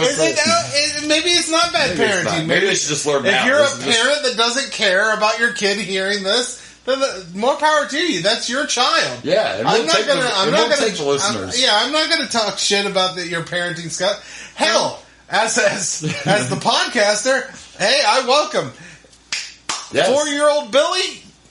Welcome to the show. I'm glad you're fucking enjoying it. That's right, Billy. Welcome to the fucking show. Welcome to the fucking show. Just be careful downloading in your house. You might want to put the WWF first. All I'm saying, there's an explicit tag on this for a reason. That's right. Yeah, we ain't trying to hide anything. No. We never claimed we were going to be friendly about anything. No surprise backdoors here in our house. Oh, my goodness. Wow. Thanks for that, Sid. I blame you. Wow, it went totally south fast. Well, overall, you know what? Best pay-per-view of 1995 so far. You know, you're not I wrong. cannot be wrong about that. You're not wrong. I was actually surprised. And we got quite a few in 95, but right now, this is the best pay-per-view we've had. It is. It was definitely better than WrestleMania and Royal Rumble, which is so sad. It is sad, but it's true. It was the good storylines. And the crazy thing is we had this. It was the best one we've had so far. No Shawn Michaels. No Undertaker. No Undertaker. We didn't have Shawn. Undertaker in this show. Yeah, 2 of your biggest stars were not there. We're not there. Still better than Still me. better. Yeah. You had a freaking match between Mabel and Adam Bomb. And we keep bringing that up, but the fact is, it wasn't a horrible match. It didn't suck. And it still felt, I guess because they made it a King of the Ring qualified match, like it still felt like it belonged on a pay-per-view, yeah. And then it meant something. It wasn't just some squash match from Superstars. I bet half of you don't even remember Adam Bomb. Probably not, because he wasn't around too long, but yeah. Or Mabel, to be honest with you. I mean, it's exciting because now we're in the era of, more than the big 5 pay-per-views. I believe there's 5 or 6 in your houses in 95, so this is going to fill some space, and then we're going to just open up a whole new world. 96 is right around the corner. It's going to be a great year. I know, I'm looking at this in your house picture on the Peacocks, and we got The Rock coming up soon. Yeah, that's still Rocky Maivia right there, boy. Rocky Maivia. Yeah. I'm sorry, he wasn't The Rock at this He was not time. yet. No, you can tell by the knee pads. And is that Savio Vega? Or is that D'Lo Brown? I can't question. tell. That is some Nation of Domination colors, though. See, we're reading screensavers. So this must have been after he left the Nation. The Rock started in the Nation, didn't he? No. No, he did not. He didn't start? He started as Rocky Maivia and was supposed to be a good guy, and it wasn't working out too well, and then he joined the Nation. Oh, I thought when the Nation started, he was in it at the beginning. No, is not what right I'm away. saying. Nope, not right away. Not right away. Not right away. I knew he showed up as soon. Rocky Maivia. Yeah. I didn't. I know where we're going now. You were talking about I didn't mean he started Right. in the Nation. I'm saying when the Nation started, I thought he was one of their. Not right away, but he got in there pretty quickly, yeah. Which is Okay. also a big time in his career, because we all know The Rock was actually came out of the Nation, born in the Nation, but yeah. He wasn't in there right away. But here we're getting the Croc coming up. The Croc. soon. It's about to get good, folks. It's about to get. 96 excites me because that's when we'll cover a show I was actually at. Oh, yeah? Yeah. SummerSlam 96 was my first ever WWE event live. So I was there. I don't know if I'm going to be able to make it work, but if I can make it work where... I don't know if Rage is going to be able to join, but I know we wanted to cover the Raw that we were at. Right. We were at the Raw where Kane, after Kane won the title, he didn't win the title often, so one of the times after he won the title at a pay-per-view, he loses it on Raw the exact You were next at that night. one? I remember that. We were at that one? We were at that Raw. That's a good Raw, When Kane lost, and we wanted to cover that on the show, and I really want Rage here because he was there at that show with me. Yeah.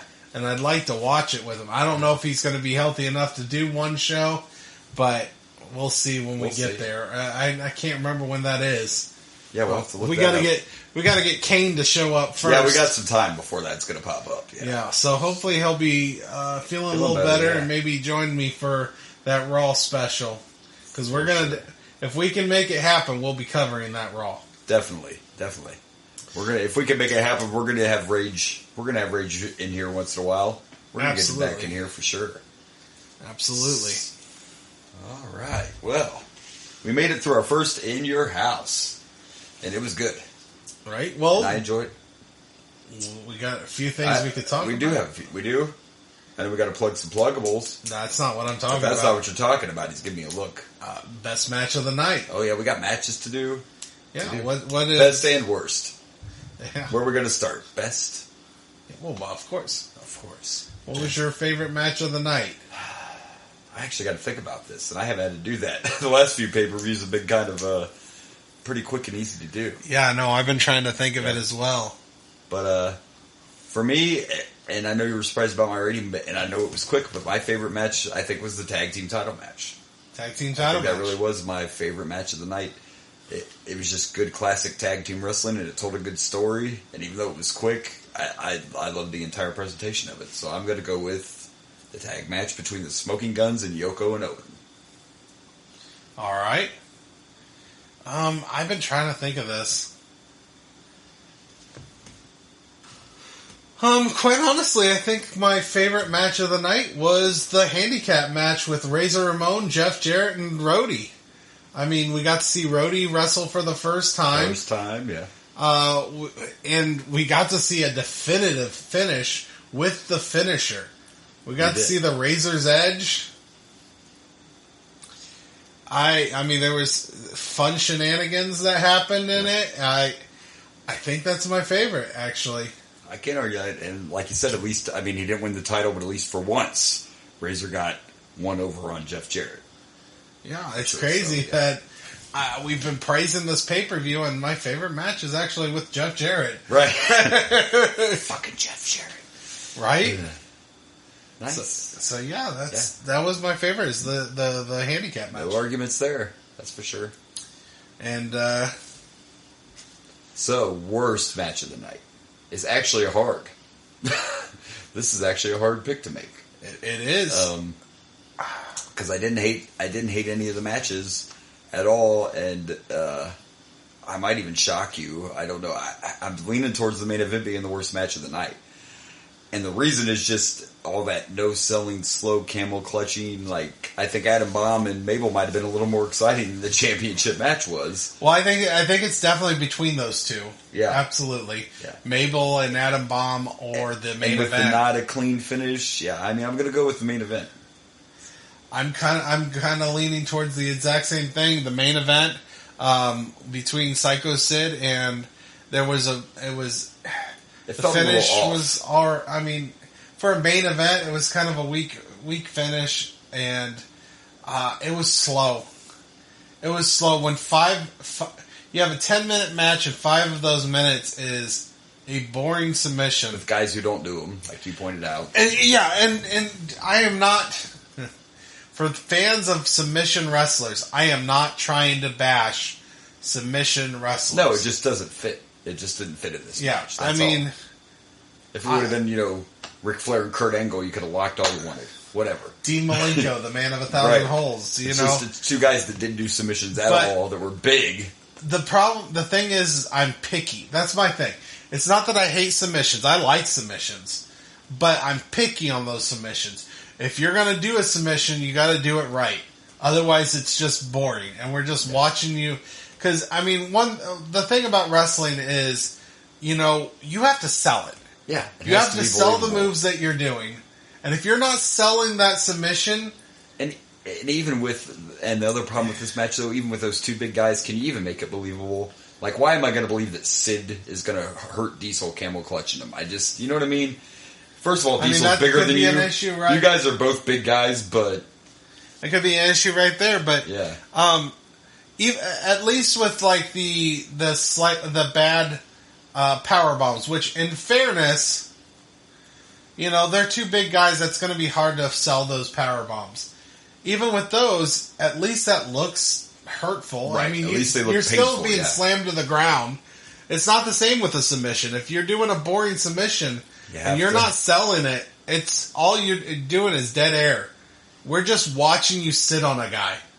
And unless you're Yokozuna, we don't want to watch you sit on a guy. No, because you kill people if you're Yokozuna, that's Well, for sure. still.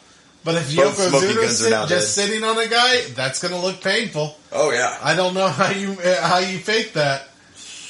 It's all about selling. If you're going to be wrestling, you got to sell. Got to sell it, and we got to believe. So we got two big guys, and 5 minutes of it is not selling a boring submission move. It's definitely the worst match of the night in my book. I agree. I mean, Mabel and Adam Bomb wasn't nothing to write home about, but you're not the main event. It was entertaining. You're not the main event, and you're not that bad. No, not at all. So, we're in agreement on both. That's scary. Well, it's true. It is true. It is. Actually, we're not in agreement on both. I said the handicap that's right, match. my bad. You said the But tag we're match. agreeing on the main Although event being I'm the not, I worst. can't knock you for that tag match. It's probably the other one that I debated on. Right. But we do agree on the worst, and it's the main event. It is So the there main you go. event, absolutely, because 5 minutes of half of your match was boring. Right. I'm sorry, you can't have a main event where half your match is boring. And then end it with interference.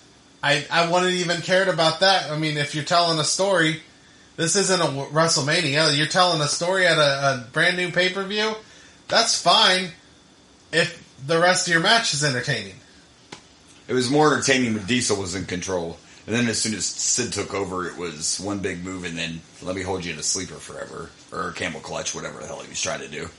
So that's a big difference. At least when Diesel was in control, there was more action to it. But even then, Sid had trouble. Sid just didn't seem like he was all the way into it. No, To me. according to you, apparently. Yeah, well, that's the stories. Is like Sid's just like, what? It was Okay. just a paycheck for Sid. Yeah. It's like, you want me to just sit on this guy and hold his chin? All right. I'll go out and talk some shit in the oil. You're going to pay me for that? Flex my Sounds muscles and yeah, I'm in. That means 5 minutes out of this 10-minute match, I don't have to do shit. I swear. I mean, respect for the laziness, Sid Vicious, but, Figure out a better way to pull it off. yeah, you could at least pretend like you're trying to hurt him. At least act like it. Gosh. I couldn't see Diesel's face to know if he was selling it any better. We will see better matches out of Sid. That I can promise you. Okay, fair Because enough. I do remember some good runs Less by Sid. camel clutches. Yeah. Well, his matches get better when he has to face guys like Shawn. Again, it's hard to pull off two big guys against each other. It really is. It really is. There's a reason it doesn't work that well. Like Sid's best matches, even in WCW, were against the littler guys. It's just the way it is. It's very hard for two big guys to pull off good matches, and unfortunately, with Diesel's title run, we get to see all the big guys that McMahon picked to try to be. Oh, just wait. There's some good stuff coming. Just wait. Fair enough. Fair enough. All right, now I believe we are ready to Plug those plug pluggables. some pluggables. Let's do it. All right. Well, you can find me on Dragon Blazer Productions on the Facebooks, the Instagrams, the TikToks. And now you can also find me on Twitter. Twitters. And the Instagram. I don't think I said... Instas as well. I didn't... Did I say Instagram? You might have. This man's everywhere. If I don't it's social, he's there. But if you want to find me, it's Dragon Blazer Productions, unless it's on Twitter, where it's Dragon Blazer Pro, because they won't let me go for the whole Dragon Blazer Productions. Yeah. And I then have to be short. it's ridiculous they shorten us. Yeah. You can find the show on Facebook, of course, at The Boomer and Blaze Show. And then we got us on Twitters. We're on the Twitters and the Instas. We're on the Twitters and the Instas. And we're at Boomer_Blaze, because you can't type all that out. They won't let us be the Boomer and Blaze Show. It's too much. It's too much. Too much. And then if you would like to send us hate mail for yelling at your children or talking about back doors, we also have, you can email us now. Explicit. There's an explicit tag. Warning, Explicit tag. warning. But if you have requests for special episodes or hate mail or any questions, anything like that, suggestions, you can reach us at Boomer and Blaze Show. Well, it's boomerandblazeshow@gmail.com. No just boomerandblazeshow@gmail.com. Yeah, if there's any special requests you have, we've already done a couple episodes in the past. Somebody asked for a main event, I believe it was. And There were a couple WCW WCW that was asked for. Hell, We are shameless promotion. You ask us for something, I'm going to do it. Yeah, we'll do it if you have a request. Even if it's something new that just happened. I'm a sucker for we fans. will do it, yeah. Absolutely. And you know what? Check out the Boomer and Blaze group.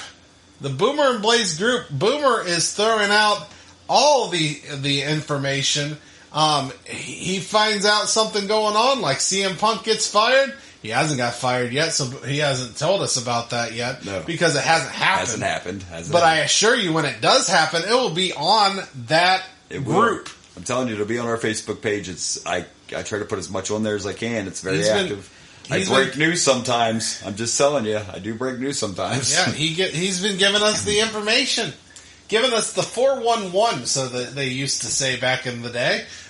And you're also welcome to give us suggestions, feedbacks on there. Whatever, we like it all. We welcome everything. I'm even supporting indie wrestling on there. Maybe you know about a promotion I don't, and you'd like to share that on our page. You're more than welcome to. Absolutely, we love all of it. We love interactions. Yes, we love interactions. And you know what? You enjoy this show? Feel free to tell your friends. Tell the world. You got a wrestling fan that's in the closet and, just doesn't know what he's doing? Tell him about this show. He gets to learn more about wrestling. We get to talk about... Boomer knows ridiculous amounts of information about wrestling. It's insane. It's insane. I don't understand how that much knowledge is in that head. I know a thing or two. And I watch wrestling. I'm not going to win any... Somehow, though, I know so much stuff, and this guy still manages to catch me off guard. He likes to believe with the right questions. I come up with dumb shit. Yeah, damn you. That's my contribution to the show. That's right. Boomer knows a lot of stuff about wrestling. I just come up with dumb shit in the moment. And it works, by golly. I mean, I like to think it does. Me too. I like to think it does, but Hey, we have some listeners, and we do appreciate it, but spread the word like he said. Let your friends know. Check us out on Facebook and the Twitters and the Instas, and let everybody know about us. And come back and check out some more. Next week, we get another King of the Ring 95. King of the Ring 95. Looking forward to it. After this in your house, I'm a little more excited for more in 95. Yeah, we're going to get maybe. Roster's still going to be a little thin, but, we'll get there. We'll get there. It's going to be... We're going to start getting... Go up. I know that soon we're going to start getting new people that so far it hasn't happened. But no, but soon Triple H. Oh yeah, Hunter's, Helmsley. Yeah, I cannot wait to see these guys at the beginning, in the early stages. Oh my gosh, I'm so excited! And I'm not ashamed to admit, and we'll get to it. But when The Rock first debuted, I thought, "Wow, look at this geek." I remember The Rock. I remember The Rocky Maivia debut, and I'm like, "Oh gosh." This guy looks like a nerd, and they stuck him with his parents' or his dad's name and his grandpa's name. This guy's never going to make it. Never going to make it. Never going to make it. Look at him now. I mean, he's only like the most popular movie star. Highest paid actor. Highest paid actor. I mean... Owner of the XFL. I can't wait till that becomes a thing, The Rock XFL, I mean...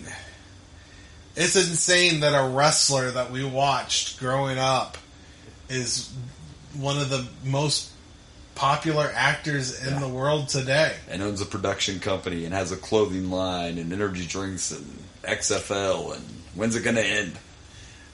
The Rock did what Hulk Hogan never could. Yeah. The Rock also didn't make Mr. Nanny. The Rock's... I mean, he did make Tooth Fairy. I like Tooth Fairy. See, I don't know. Do you? It was funny, I mean, this is early acting. It was early Rock. Scorpion King. He had some rough ones. Rough start, but, just like Hogan just never broke out to... got away from the rough, no. They were good movies when we were kids, though. I don't know. Suburban Commandos still could be a cult classic. I still enjoy that one. But. I mean, maybe one of these days we might have to take a break from watching wrestling and watch some movie reviews, yeah. Hey, The Undertaker's in Suburban Commando before he's The Undertaker. Is he? He was in that movie, yeah. And Christopher Lloyd's in Suburban Commando. Shelley Duvall. There were some big stars. Oh, my. Yeah. Maybe we'll have to check that out. We'll see. Yeah. All right. Well, I think that does it for our rambling this week. Fair enough. And we look forward to next week. Everyone out there in podcast world, spread that word. And we'll see you then. Good night. Good night. Next week it's King of the Ring. I'm Boomer. And I'm Blaze. Good night.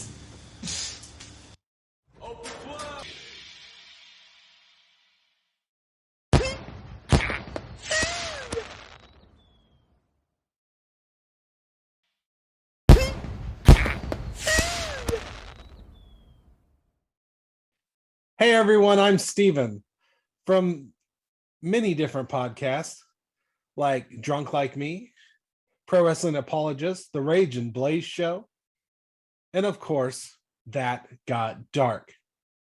So, please like and subscribe